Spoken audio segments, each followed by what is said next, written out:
দামাম থেকে আবারও ফ্লাইট বাতিল করা হয়েছে ৯ তারিখে, আগামীকালকে ৯ তারিখে যে দামামের ফ্লাইটগুলো ছিল, ট্রানজিট থেকে শুরু করে ডিরেক্ট যে ফ্লাইটগুলো ছিল, সবগুলো আপাতত বাতিল করা হয়েছে। আপনারা জানেন ইতিমধ্যে কিন্তু দামামে এখন পর্যন্ত স্বাভাবিকভাবে কোনো ফ্লাইট যাওয়া আসা করেনি দামাম থেকে, যারা যেতে চেয়েছিলেন বাংলাদেশের উদ্দেশ্যে। তো আমি আপনাদেরকে বলবো, দেখেন আপনারা যারা টিকিট কেটেছেন অনেকেরই কিন্তু, যারা বিশেষ করে সিঙ্গেল টিকিটগুলো বা ডাবল টিকিটগুলো আপনারা ট্রানজিটের ক্ষেত্রে কেটেছেন, এগুলো কিন্তু অনেক ক্ষেত্রে দেখা গেলো যে non refundable.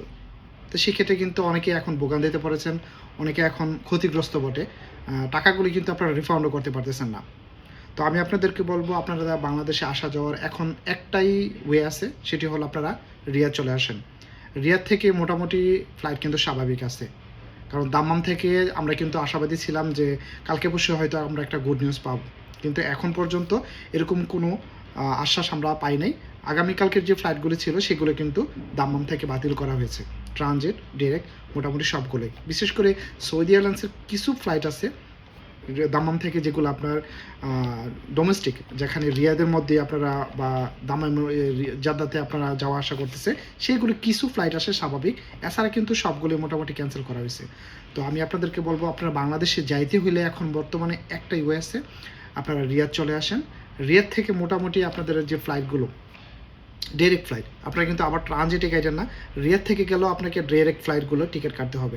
Bangladesh airlines, Saudi airlines এবং ইউএস বাংলা, এখান থেকে মোটামুটি স্বাভাবিকভাবে আপনারা যাইতে পারতেছেন। তাছাড়া এখন রিয়াদের উদ্দেশ্যে কিন্তু আজকে আমি যেটা দেখেছি, আবা থেকে সকালে 2টি ফ্লাইট ছিল। আমার একজন যাত্রী ছিল, ওইখান থেকেও কিন্তু আবা থেকেও কিন্তু ফ্লাইট ক্যান্সেল করা হয়েছে। আপনারা দেখেন সকাল 6টা 50 সৌদি এয়ারলাইন্সের একটি ফ্লাইট ছিল, এবং 7টা 25 20-25 একটা ফ্লাইট ছিল ফ্লাইনাস। এই ফ্লাইটটিকে কিন্তু ক্যান্সেল করা হয়েছে, রিয়াদের উদ্দেশ্যে কিন্তু আসার কথা ছিল। তো আমি আপনাদেরকে বলবো, একমাত্র রিয়াদ এবং জেদ্দাতে কিছু ফ্লাইট আছে স্বাভাবিক, বাংলাদেশে যাওয়া আসা করতেছে। তাছাড়া কিন্তু বিভিন্ন ডিস্ট্রিক্টের ফ্লাইটগুলো বাতিল করা হয়েছে। তো আপনারা ভোগান্তিতে যেন না পড়েন, ভিডিওটিকে বেশি বেশি শেয়ার করে সবাইকে দেখার সুযোগ করে দেবেন। এখন রমজান এবং ঈদকে কেন্দ্র করে বা ঈদকে সামনে রেখে যারা বাংলাদেশে যেতে চান, টিকিটের দাম হিউজ, অনেক বেশি। তো সেক্ষেত্রে আপনারা মাথায় রাখতে হবে, যদি এখন আপনারা ইমার্জেন্সিভাবে বাংলাদেশে যেতে চান, তাহলে আপনাকে রিয়াদ থেকে ফ্লাইট করতে হবে। রিয়াদ থেকে মোটামুটি ফ্লাইট স্বাভাবিক আছে, আপনি চাইলে রিয়াদ থেকে আপনি ট্রাভেল করতে পারেন, এবং টিকিটের দামগুলো খুবই বেশি হবে আপনার জন্য।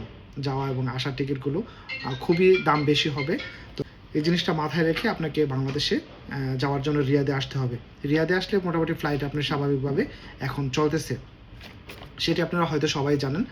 ভিডিওটাকে বেশি বেশি শেয়ার করে সবাইকে দেখার সুযোগ করে দেবেন, তাহলে যারা এই ভোগান্তিতে পড়ে আছেন বা এরকম প্রবলেমের মধ্যে আছেন, তাদের জন্য অনেকটাই হেল্পফুল হবে। আসসালামু আলাইকুম।